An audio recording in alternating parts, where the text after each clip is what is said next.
Having a tiny dragon comes with some caveats, and when this little guy starts spitting fire, all the dualities that you can imagine come to light. It's got enough that it's definitely a crowd pleaser anytime it comes out on the range, but it also raises a few eyebrows.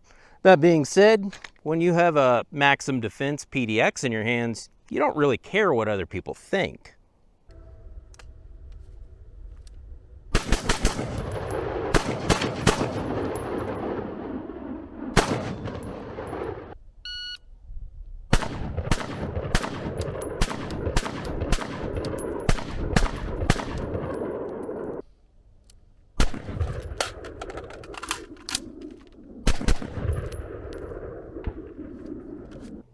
The question I really had on this was why?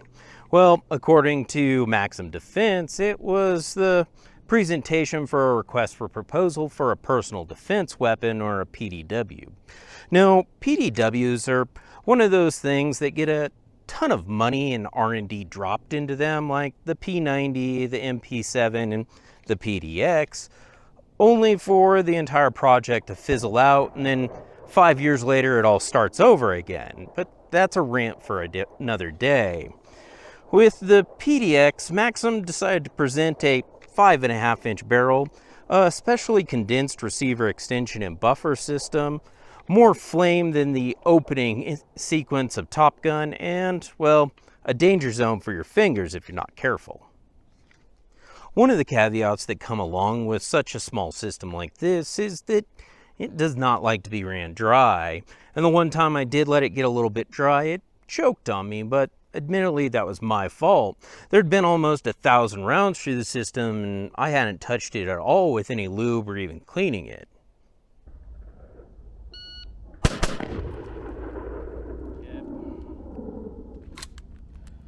When I say this thing breathes fire, I'm not embellishing. I tried to get the whole fireball into frame several times and failed every time. What this does is it makes you realize just how little barrel and gas tube and dwell time you actually get. Now, on not a miserably hot day, the mid-90s or so, 3 megs was enough to get the front end here toasty enough that I didn't want to touch it. If you're taking this to an extended string of fire class or something, I highly suggest you get some heat-tolerant gloves.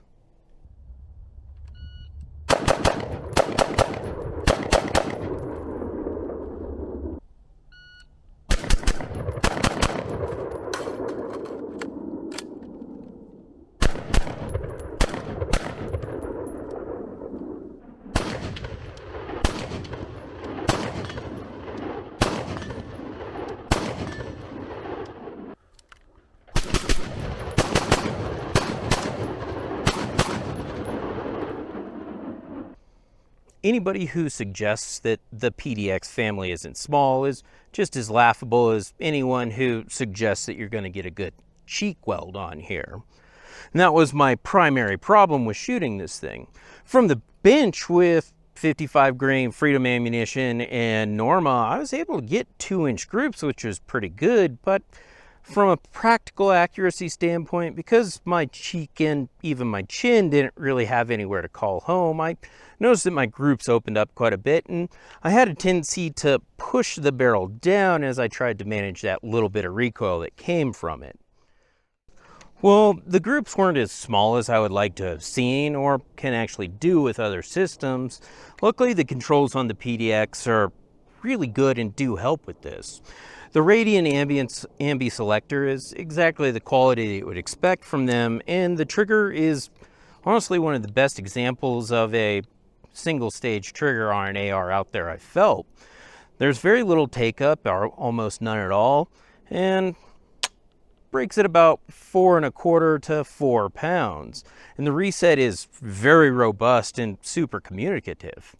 Now, one thing I did run into is with reloads, well, the integrated magwell is a really nice touch. It does add a little bit of distance between where my hand normally lines up for me to hit the ping pong paddle that sends the bolt home, where I actually found myself hitting that ambi mag release.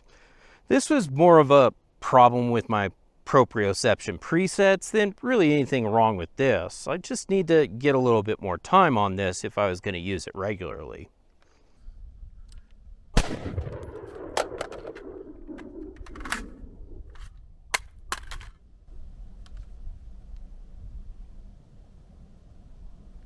Neat. Another nice touch is the M-LOK forend up front for all the accessories you're going to put on there. And what accessories you're going to put on there? Well, none. There's just not room. Don't think you're going to be a cool guy with a light and a laser and any kind of purchase on this forend. If you want to turn this into a hardcore assaulter's rig, then it's absolutely not the move. A small light is about all you're going to get away with, and for what the PDX is supposed to do, that's more than enough. Even with the magnifier on here, which is literally just there for the drip, it feels bulky. Go ahead and keep the PDX felt. The DSX suppressor is a work of art. Coming in either steel like this one or titanium, it does a lot to calm down that breath of fire that I mentioned. Now, the steel does add a little bit of weight up front, but on that short barrel, it kind of just balances out a little bit more like a regular rifle, and it's dramatically better than any 16-inch AR with any can you please on there. And also, everybody that you share a range with or are pinned down in a vehicle with is going to appreciate the DSX, since that 5.5-inch barrel does everything it can to rattle your fillings loose.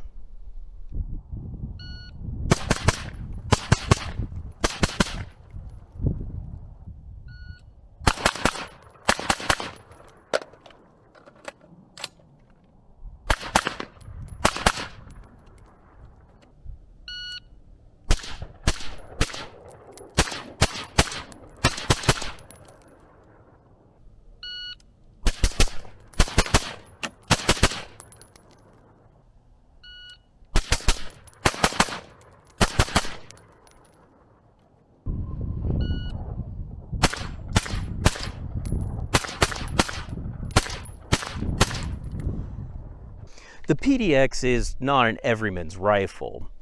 You get a lot of trade-offs when you get a Dragon this tiny. That said, as a support personnel's PDW, a truck gun, or even a home defense gun, there were a lot of compelling arguments with it and not nearly as many drawbacks as I expected. Now, if you stuck around this long, I just want to say thank you. Go ahead and leave a like and then comment what contrived subject or situation you can come up with where this is infinitely useful. And also, make sure you subscribe because we got a lot more coming. And hopefully these fires go away by then.